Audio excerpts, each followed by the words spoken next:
یہ روح رمضان ہے، یہ روح رمضان ہے، روح رمضان ہے، یہ روح رمضان ہے، یہ روح رمضان ہے، یہ روح رمضان ہے، روح رمضان ہے۔ اعوذ باللہ من الشیطان الرجیم، بسم اللہ الرحمن الرحیم، الحمدللہ رب العالمین، الصلاۃ والسلام علی اشرف الانبیاء والمرسلین وآلہ الطیبین الطاہرین المعصومین۔ معزز سامعین کو السلام علیکم ورحمۃ اللہ وبرکاتہ۔ آپ سب کے سامنے سیدہ مونا بخاری حاضر خدمت ہے۔ شکریہ ادا کرنا چاہتے ہیں مکتب امام یاسر کا اجل اللہ تعالیٰ فرجہ شریف کی، جنہوں نے ہمارے لیے بہترین جو وسیلہ بنے ہیں آپ تک یہ سب پروگرام پہنچانے کے لیے، اور آپ سب کا بھی شکریہ۔ ماشاءاللہ بہت اچھے طریقے سے سب لوگ پروگرامز دیکھ بھی رہے ہیں اور بہت اچھی فیڈ بیک نصیب ہو رہی ہے ہمیں۔ لیکن بہرحال فیڈ بیک سے زیادہ ضروری یہ ہے کہ بس ہمارے دلوں میں اثر کر جائے یہ تمام پیغامات، ہم اپنے آپ کو تبدیل کریں، اور بہت ضروری ہے کہ ہمارے اندر تبدیلی آئے، اور اگر ماہ رمضان المبارک میں تبدیلی آتی ہے تو اور بھی اچھا ہے، کیونکہ اس کی برکات اور فیوز کی وجہ سے یہ تبدیلی انشاءاللہ تعالی باقی رہے گی۔ اور بہرحال آج میں آپ کے سامنے سوچ رہی تھی کہ کیا پیش کروں۔ جنتیوں کی نشانیاں پیش کرنا چاہتی ہوں، اور جنتی ہونا تبھی ممکن ہے جب ہم اپنی عادات کو بدلیں گے، خود کو تبدیل کریں گے۔ دیکھیے، اس سے پہلے کہ میں جنتیوں کی آپ کے سامنے کچھ خصوصیات پیش کروں قرآن و احادیث کے مطابق، ایک جملہ یہاں کہنا چاہتی ہوں کہ بلکہ آپ سے سوال کرنا چاہتی ہوں، کیا ہم سب جانتے ہیں کہ کتا جو ہے وہ نجس کیوں ہوتا ہے؟ اور بہرحال ہم جانتے ہیں قرآن مجید میں اس جانور کو نجس العین قرار دیا ہے، اور 3 باتوں کی وجہ، علماء کہتے ہیں کہ 3 وجوہات ہیں جس کی وجہ سے کتے کو قرآن نے نجس العین کہا۔ پہلی فطرت جو ہے اس کی یہ ہوتی ہے کہ جس وقت اللہ سبحانہ و تعالیٰ اپنی رحمتوں کا نزول کرتا ہے، اپنی نعمتوں کی بارش شروع کرتا ہے، وقت سحر جو جنت کا وقت ہے، جس وقت نماز شب پڑھی جاتی ہے، روزے کے لیے اٹھا جاتا ہے، تو اس وقت جو ہے کتا اوندھے منہ پڑھ کے سو جاتا ہے، پوری رات جاگتا رہتا ہے، اور جب وقت نزول رحمت پروردگار ہوتا ہے، جو جنت کا وقت ہوتا ہے، اس وقت وہ پڑھ کے سو جاتا ہے اور اس پہ نیند کا غلبہ آ جاتا ہے۔ دوسری فطرت یہ ہوتی ہے کتے میں کہ وہ اپنے ہم جنس کو دیکھ کے ہمیشہ بھونکتا ہے اور اپنے ہم جنس کو پسند نہیں کرتا، نفرت کا اظہار کرتا ہے۔ تیسری فطرت یہ ہوتی ہے کتے کی کہ وہ اپنی غذائی ضرورت پوری ہونے کے بعد جو بچی کچی غذا ہوتی ہے، روٹی یا ہڈی، اس کو زمین کھود کے اس میں دفن کر دیتا ہے تاکہ وہ کسی اور کے کام نہ آ سکے، اگر اس کو نہیں کھانی تو وہ کسی اور کے بھی کام نہ آئے۔ تو میں یہ پہلے تو سوال آپ سے کیا تھا، لیکن پوچھنا یہ چاہتی ہوں کہ کیا یہ ساری خصوصیات ہم میں نہیں ہے کہ پوری رات جاگ کر گیمز کھیلنا، واٹس ایپ پہ رہنا اور اسٹیٹس چیک کرتے رہنا، فیس بک پہ رہنا، ساری رات ہم جاگتے رہتے ہیں، اور جیسے ہی وقت سحر آتا ہے، کیونکہ وہ ایسا وقت ہے جب نسیم سحر چلتی ہے، بیمار کو بھی قرار آ جاتا ہے، بے چین کو بھی نیند آ جاتی ہے، تو ایسے وقت میں جیسے ہی نیند کا جھونکا آتا ہے، ہم ہر چیز کو بھلا کے کہ نہ نماز شب ہے نہ فجر کی نماز ہے، اس وقت سب لوگ سو جاتے ہیں، اور اپنے بہن بھائیوں کو ہمیشہ ہم نفرت کی نگاہ سے دیکھتے ہیں۔ دوسروں کی خصوصیات ہمیں پسند آتی ہیں کہ انگریز ایسے ہیں، یہودی ایسے ہیں، عیسائی ایسے ہیں، لیکن اپنے ہم جنس کو پسند نہیں کرتے، اور اپنوں کے لیے ہم مشکلات پیدا کرتے ہیں، ان کا دل میں دل دکھانا، ان کے لیے دل میں بغض رکھنا، نفرت رکھنا، اور خاص طور پہ اپنے رشتہ داروں کے لیے، تو یہ ہماری بھی روٹین۔ اور تیسری چیز ہے کہ اپنی غذائی ضرورت پوری ہونے کے بعد جو ہم بچا کچا کھانا ہے وہ فریجز کی نظر کر لیتے ہیں، محض اس کو محفوظ کر دیتے ہیں تاکہ اگر ہمیں ضرورت نہیں تو اس کو بس فریج میں رکھ دو۔ کوشش یہ نہیں کرتے کہ اگر کوئی غریب ہے یا پڑوس میں ایسا کوئی شخص ہے جو آج کھانا نہ کھا سکا تو اس کی نظر کر دیا جائے۔ تو بیسکلی کیا ہوا کہ اصحاب کہف کے جب کتے نے اپنی فطرت کو بدلا، کہ کتے کی فطرت میں یہ سب کچھ تھا، لیکن جب اس نے اپنی فطرت کو بدلا، کہ جب اس نے دشمنوں کو دیکھا اور وہ بالکل نہیں بھونکا اور خاموشی سے بیٹھا رہا دروازے پہ، اور اسی وقت اس پہ اللہ سبحانہ و تعالیٰ کی طرف سے جنت واجب ہو گئی کہ جب انسان اپنی فطرت کو بدلتا ہے نا، اپنے اندر تبدیلی لے کر آتا ہے، تو اللہ سبحانہ و تعالیٰ کی نظر کرم اس پہ ہو جاتی ہے اور جنت بہرحال اس پہ واجب ہو جاتی ہے۔ تو ان ایام میں خصوصاً ماہ رمضان المبارک میں ہمیں بھی چاہیے کہ ہم اپنے اندر تبدیلی پیدا کریں، یہاں تک کہ قرآن مجید میں پروردگار کا ارشاد ہو رہا ہے سورہ آل عمران میں آیت نمبر 15 کہ للذین اتقوا عند ربہم جنات تجری من تحتها الانہار خالدین فیہا ورضوان من اللہ واللہ بصیر بالعباد۔ وہ لوگ جو اللہ سے ڈرتے ہیں اور اپنے رب کی بارگاہ میں ان باغات میں سے ہوں گے جن کے نیچے نہریں بہتی ہیں، اور اس میں وہ ہمیشہ رہیں گے اور اللہ کی رضا کو قبول کریں گے، بے شک کہ اللہ اپنے بندوں کو دیکھ رہا ہے۔ تو جنتیوں کی نشانیاں آپ کے سامنے پیش کرنی ہے۔ پورے قرآن مجید میں لفظ قرآن 70 مرتبہ آیا ہے اور لفظ جنت بھی 70 مرتبہ آیا ہے۔ اس کا مطلب ہے کہ جنتی والے قرآن والے ہیں اور قرآن والے جنتی ہیں، لہٰذا قرآن کے ساتھ جڑے رہنا، قرآن کے ساتھ ربط رکھنا، پڑھتے رہنا، اس کو سمجھنا، اپنی زندگیوں میں اس کو لاگو کرنا، بہرحال یہ بہت ضروری ہے۔ قرآن کی آیات کی زیارات کرنا، اس کو سننا، ہر چیز کا بہت زیادہ ثواب ہے۔ اور ماہ رمضان کی سب سے بڑی بہار کا نام بھی قرآن مجید ہے، اس مہینے میں نازل ہوا، تو کوشش کریں کہ قرآن مجید سے جڑے رہیں۔ سارا سال تو ہم قرآن ایک بار پڑھتے ہیں تو ایک قرآن کا ثواب ملتا ہے، لیکن ماہ رمضان المبارک میں قرآن جب پڑھتے ہیں تو ایک آیت کے عوض ایک پورے ختم قرآن کا ثواب نصیب ہو۔ تو ضرور قرآن کھولیں، اگر زیادہ نہ پڑھ سکیں، طبیعت اچھی نہیں ہے یا یعنی نظر اتنی نہیں ہے کہ انسان بہت زیادہ دھیان لگا سکے، تو چند آیات کی تلاوت ضرور کریں۔ یہاں تک کہ رسول خدا صلی اللہ علیہ وسلم کی حدیث بھی ہے کہ میری امت کے بہترین لوگ وہ ہیں جو قرآن پڑھتے ہیں اور دوسروں کو پڑھاتے ہیں۔ تو جنتیوں میں سے پہلی نشانی قرآن کی ہے، پروردگار عالم کے مطابق قرآن مجید میں جو جنت کی نشانی لکھی ہے جنتیوں کی، وہ ہے قرآن سے وابستہ رہنے والے افراد۔ دوسرے مقام پہ پروردگار کی آواز آ رہی ہے کہ ان اللہ یدخل الذین آمنوا وعملوا الصالحات فی جنات تجری من تحتها الانہار، کہ اللہ ان لوگوں کو بھی جنت میں داخل کرے گا جو مومن ہوں گے اور عمل صالح انجام دینے والے ہوں گے۔ یعنی جنت میں جانے والے کی پہلی نشانی قرآن سے وابستگی، دوسرے مومن ہونا، اور تیسرے عمل صالح بجا لانے کا۔ تو اس لیے جہاں جہاں اہل ایمان کا قرآن مجید میں تذکرہ ہے، عمل صالح کا بھی تذکرہ ہے۔ تو یعنی اگر مومن ہو لیکن عمل صالح کرے تو وہ جنتی بھی ہو جاتا ہے۔ تو دنیا میں زیادہ لوگ بہرحال اپنے آپ کو غافل رکھتے ہیں، بس دنیا کے ہو کے رہ جاتے ہیں، لیکن اگر ہم کوشش کریں تو بہرحال ان چیزوں سے ہی، کیونکہ پروردگار عالم جو ماں سے بھی زیادہ محبت کرتا ہے، وہ اتنا بھی کر لیں گے تو کافی ہے۔ اور بہرحال جب کسی نے رسول اسلام صلی اللہ علیہ وسلم سے پوچھا کہ یا رسول اللہ آپ فرمائیے کہ جنتی ہونے کے لیے ہمیں کیا کرنا پڑے گا، کون کون سی نشانیاں ہیں جنتی لوگوں کی، تو آقا دو جہاں نے بہت ہی پیارے جملے فرمائے۔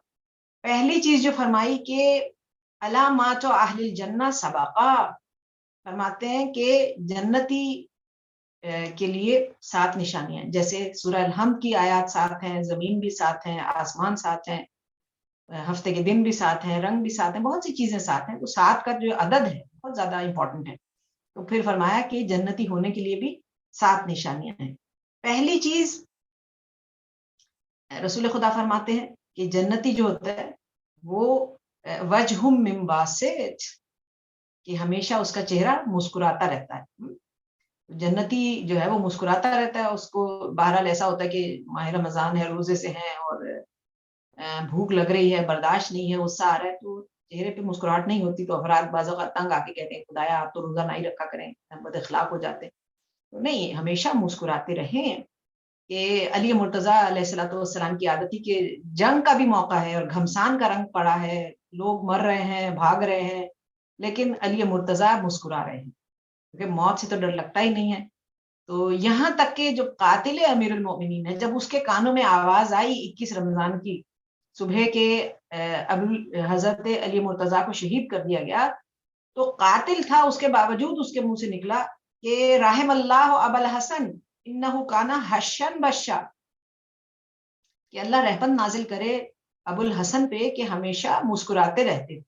یعنی قاتل کردار کو نہیں مار سکا، انسان کو اگر مار دیا لیکن کردار کو نہیں مار سکا۔ تو یہ اخلاق اگر کسی کا اتنا بلند ہو تو پہلی نشانی یہ ہے کہ جنتی ہمیشہ مسکراتا رہتا ہے. یہاں تک کہ رسول خدا کا اخلاق ہم جانتے ہیں کہ بہت زیادہ کہ ہمیشہ مسکراتا چہرہ رہتا تھا، خوش اخلاق بہت تھے.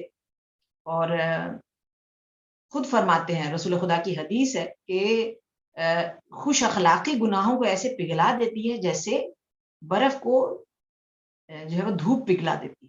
تو کوشش یہ کریں کہ اپنے اخلاق کو بہتر بنائیں. عبادتوں میں کم ہیں، بس واجبات ہو رہے ہیں، بہت زیادہ کچھ نہیں کر سکتے، تو ایٹ لیسٹ اخلاق کو اچھا رکھیں، کیونکہ بہت بڑی سنت ہے رسول خدا کی.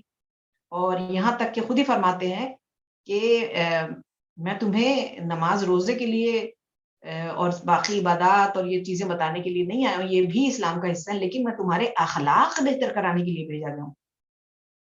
اس لیے روئے زمین پہ چلتے پھرتے انسان کے لیے جنتی ہونے کے لیے پہلی نشانی یہ ہے کہ وہ اپنے اخلاق کو بہتر رکھے، ہمیشہ مسکراتا رہے. اور اگر پریشانیاں زیادہ ہیں یا بیمار ہے تو یہ یاد رکھیں کہ بیمار جو ہوتا ہے اور بہت پریشان جو ہوتا ہے وہ اللہ کے قریب ہوتا ہے، اللہ کو یاد کرتا رہتا ہے، دنیا کو اتنا اس سے شغف نہیں رہتا، اور بہرحال اس کو اللہ کا قرب نصیب ہوتا ہے. تو اس لیے پریشان نہ ہو، کہ بیماری جو ہوتی ہے، پریشانیاں ہوتی ہیں، انسان کی گناہوں کو دھوتی رہتی ہیں. دوسری نشانی یہ ہے یدن موتیتون، کہ عطا کرنے والا ہاتھ، کہ پروردگار عالم کو دینے والا ہاتھ بہت پسند ہے. رسول خدا کی عادت تھی، ہمیشہ بخشتے رہتے تھے، لوگوں میں تقسیم کر دیا کرتے تھے.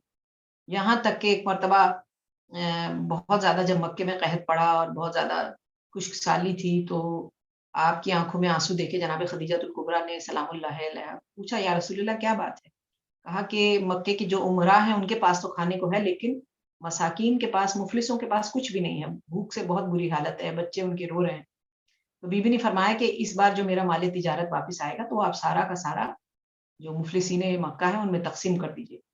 تو جب رسول خدا نے آنسو پوچھے، خوشی خوشی تقسیم کرنے گئے، واپس آئے تو آپ نے ایک بوری پہن رکھی. بی بی نے پوچھا کہ یا رسول اللہ یہ آپ نے بوری کیوں پہن رکھی ہے، آپ کا لباس کہاں ہے؟ فرمایا جب میں سارا مال تجارت تقسیم کر کے واپس آ رہا تھا تو ایک شخص ملا راستے میں کہ یا رسول اللہ جب آپ مال تقسیم کر رہے تھے میں اس وقت نہیں تھا، مجھے بھی کچھ عطا کیجیے، میرے پاس لباس نہیں ہے. تو میں نے اپنا کرتا اتار کے اس کو عطا کر. اللہ اکبر. تو بی بی نے سوال کیا کہ اس کا کام تو بوری سے بھی چل سکتا تھا، آپ نے اپنا کرتا کیوں دے دیا؟ فرمایا کہ انسان کو جو چیز سب سے زیادہ پسند ہوتی ہے اگر وہ اللہ کے راستے میں انفاق کر دے تو قیامت کے دن اسے وہی چیز نصیب ہوگی. تو میں چاہتا ہوں کہ جب میں روز قیامت سب کے سامنے محشور ہوں تو میں اپنے ہی لباس میں آؤں، بوری پہن کے نہ. اگر بوری دیتا تو بوری نصیب ہوتی، کیونکہ اپنا کرتا عطا کیا ہے تو مجھے اپنا ہی لباس نصیب ہو. یعنی بہت زیادہ اس چیز کا، یہاں تک کہ اچانک ذہن میں آیا کہ سامری جادوگر کہ جب حضرت موسیٰ علیہ السلام کوہ طور پر گئے 40 دن کے لیے تو پیچھے سامری جادوگر نے آپ کی قوم کو پھر سے ورغلا دیا، بہلا دیا، اور کہا کہ اپنا سارا زیور اکٹھا کرو، اور اس سے ایک بچڑا بنا کے دے دیا، اس کی عبادت کرنے لگے. جناب موسیٰ جب تشریف لائے واپس کوہ طور سے نیچے آئے تو دیکھا کہ لوگ پھر سے بھٹک گئے تھے اور سامری کے پیچھے لگ گئے. تو آپ بہت ناراض ہوئے، آپ نے حکم دیا کہ سامری کو جلاد کے حوالے کر دیا جائے، اس کو قتل کیا جائے. تو پروردگار عالم کی آواز آئی کہ اے موسیٰ سامری کو آپ نہ قتل کیجیے، جو اس نے کیا ہے اس کی سزا تو اسے ملے گی، لیکن ہم نہیں چاہتے کہ آپ کے ہاتھوں مارا جائے. کیوں پالنے والے؟ تو پھر آواز آئی کہ سامری جو ہے لأنہ کان سخیہ، یہ سخی تھا، اس کی یہ جو صفت ہے، یہ میرے بندوں کو اتنا دیا کرتا تھا کہ مجھے حیا محسوس ہوتی ہے کہ اس کو آپ قتل کریں. تو یعنی اگر سامری جیسے کافر کو سخاوت جو ہے وہ فائدہ پہنچا سکتی ہے تو مومنین کو فائدہ کیوں نہیں پہنچا سکتی؟ اور بہرحال ہمارے پاس کئی مثالیں موجود ہیں. اہل بیت اطہار نے جو کچھ تھا ان کو سب کچھ عطا کر دیا. کہ جناب سیدہ کا در دکھایا جاتا تھا جب بھی مدینے میں کوئی فقیر آتا تھا، کیونکہ غربت کا زمانہ تھا، تو وہ جانتے تھے کہ بی بی کے گھر سے کچھ نہ کچھ ضرور عطا ہو جائے گا. اور اگر بی بی کے پاس بھی کچھ نہیں ہوتا تھا تو آپ کی چادر بازار مدینہ میں رہن رکھنے کے لیے جاتی تھی، اور بی بی فوراً آواز دیتی تھی سلمان میری چادر لے جاؤ تاکہ اس فقیر کو کچھ عطا کیا جائے، اور اس چادر کے عوض جو بھی پیسے ملیں اس سے جو لے آنا، میں آٹا پیس کے اس کے لیے روٹی بنا دوں. تو بہرحال یہاں تک کہ جب حضرت علی مرتضیٰ نے خیبر فتح کیا تو مدینے میں بچے